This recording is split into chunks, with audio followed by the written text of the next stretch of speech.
Step one in recreating this masterpiece, The Wave, or The Great Wave by Katsushika Hokusai, would be to observe it, to denote the colors, to look at the work, to just take in the piece overall. In reality, I think it's a lot bigger. How do I get out of the zoom here? There we go. It's, 10 and 8, 1/8 inches by 14. It's 10 inches by 15 inches roughly. So it's bigger than this, but not by much. It's smaller than what my computer monitor would be. That being said, that would be the first step, to observe the piece, to look at the colors, to attempt to recreate it. Next, we're going to go to our tool. And for this, oh goodness, I wanted to open a new tab. There we go. For this, I'm actually going to use JSKIDPIX, which is a Java implementation of the child's graphics program, Kid Pix.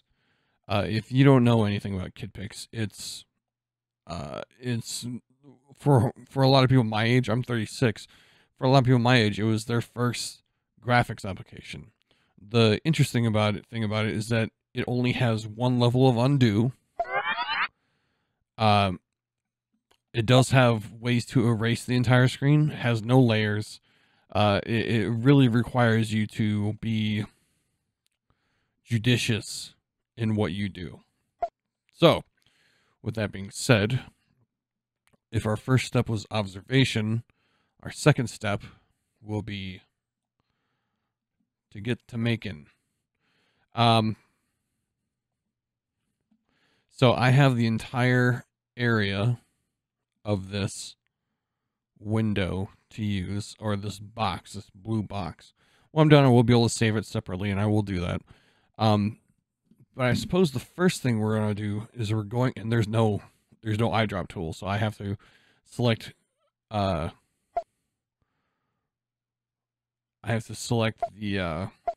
colors manually, which is actually pretty cool. So the second step would be, let's set up our major pieces, our major elements. If we look here at the bottom half, there is this gray, right? There's the mountain or the wave or another wave in the background, but there's this gray haze here. There's a white, kind of off-white, and then there's more of a yellowish up here with white clouds in the foreground. So, or more beigeish up here. I think that's just the color of the paper that there was used, or the color of, I suppose it would be paper.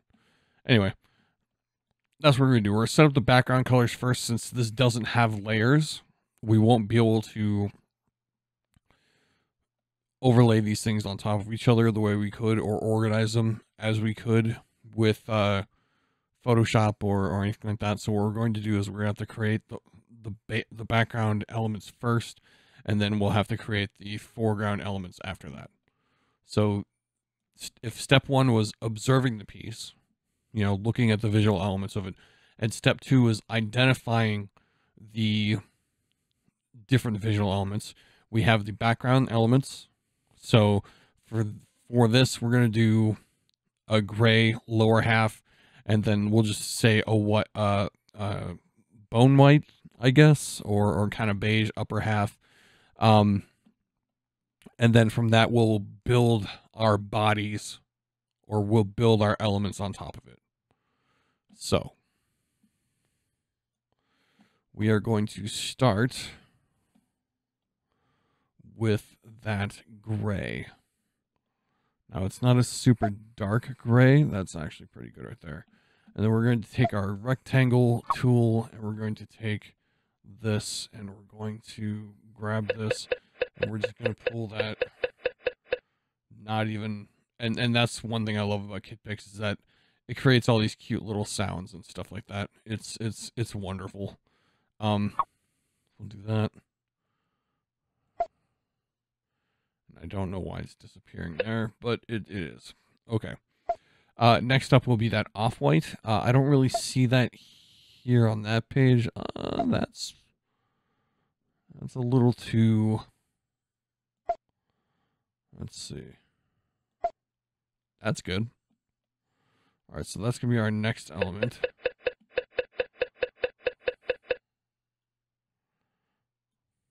Okay.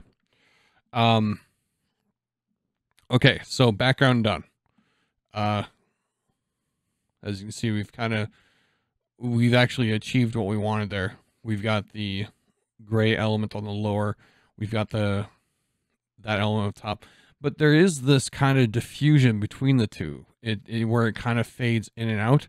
So what I'm going to do is I'm going to keep this color, and then I'm going to grab one of these swatches here to kind of, what is it, texture 13, just to kind of give us a little more jam. Yeah, that's good. A little more differentiation there in the elements. This is a children's program. I love this. Okay, so next up would be our foreground blue element. Now this is going to be elements of dark blue. We'll start with the dark blue, the darker blue, and kind of layer that on top, right? So we have to have coming down this way, so maybe we can corner this off, starting partially up here. We'll corner that off, and then we'll set up a layer down here. We'll do like a square here of blue, and then this we'll have to build on our own. So that would be, and again, this is working off of one undo layer. Goodness. Rectangle tool. We need blues. Unfortunately, there's like a whole page of blues. Look at this.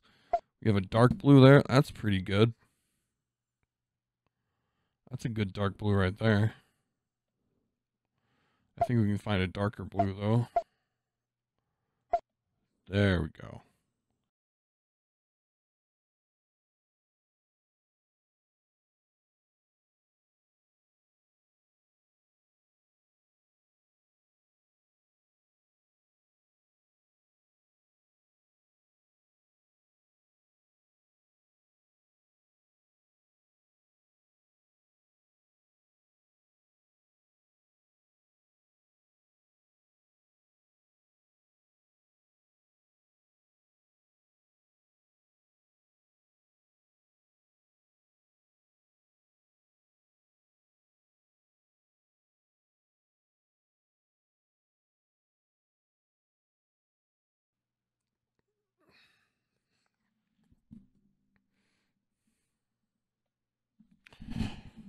Huh.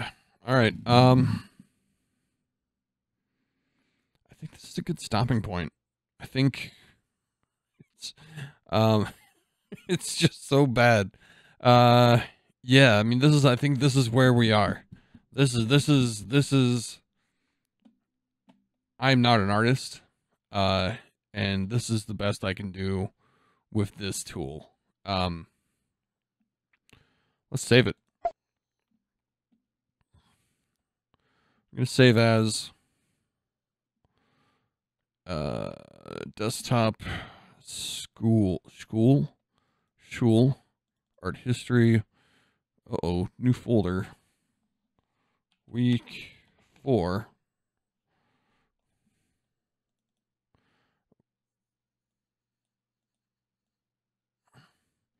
And instead of the wave, we're going to call it duh wave. Because it's bad. All right. That is Kid Pix. And in true Kid Pix fashion, after you've completed your masterpiece, you have to blow it up, or you have to do something. So my favorite thing about Kid Pix is that it actually has multiple ways to clear your canvas. So we're going to select fade away, and when you click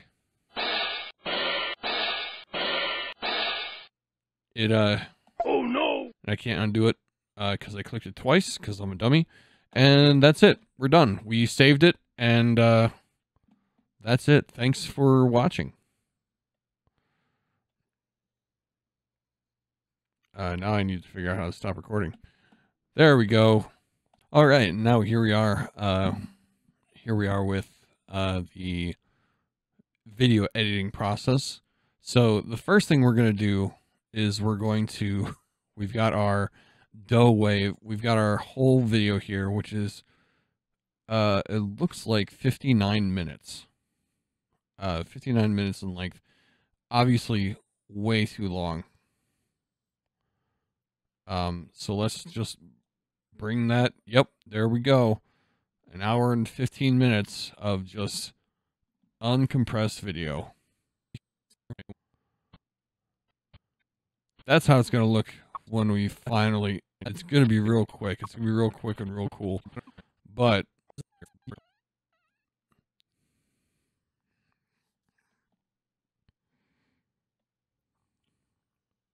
step one in recreating this masterpiece. Okay. Or The Great Wave by, yep. So what we need to do, judicious in what you do. That page, that's a little too,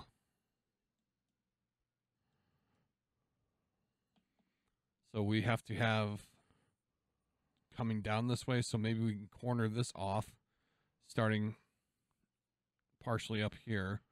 We'll corner that off, and then we'll set up. Okay, so what did we say the steps were? We said step 1 was observe. Step 2 was to identify your elements, your larger elements. Step 3 was to fill in detail, and step 4 was finalize. Step 4.5 is to edit the video. So it's not an hour, over an hour and 15 minutes long. So we're probably gonna 7 minutes right here, a layer down here, and then there's no like triangle tool. There we go. All right, so like right. Yep. So then there's no like. There we go. All right. So right here, we're going to put in our first slice. So we're going to, I know what I'm doing. Razor tool.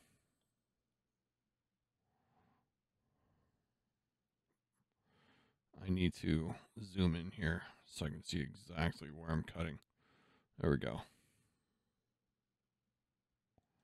Boom. Slice. Thank you. All right. So then for this,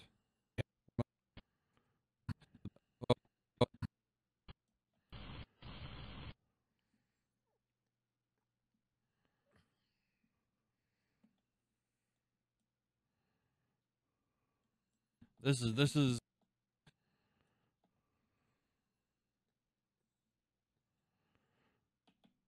okay.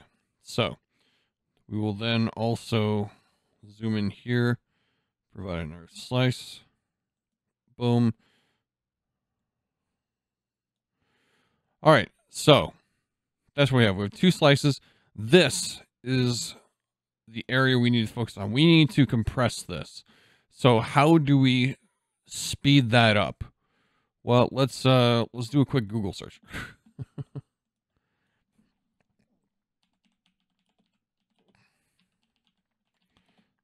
Speed of footage. Nope, not After Effects. Premiere Pro. There we go. How to control speed in Premiere Pro. To access speed controls, you can right-click on your clip and select option speed duration. Okay, right-click on your clip.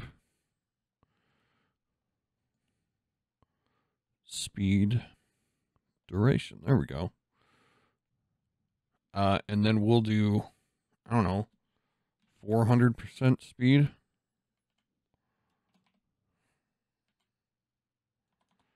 $500, 14 minutes. Nope, we need like 1,000% speed.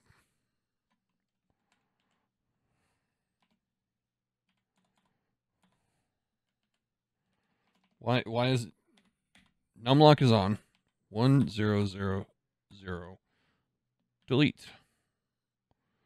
Maybe. I don't know.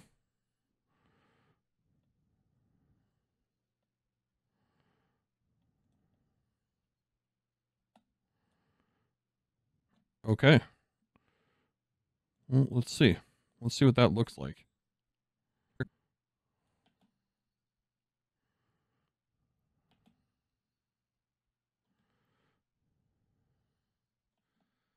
So, that would be, and again, this is working off of one undo layer.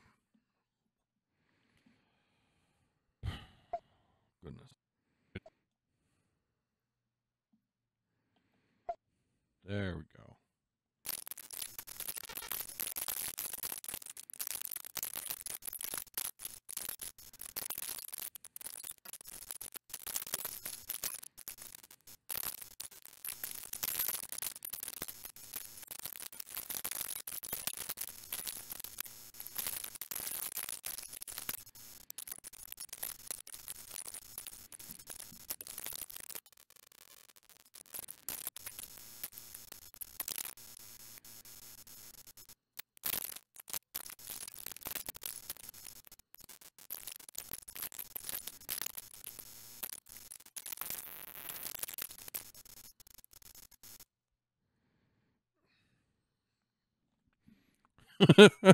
All right, that's cool. I like that.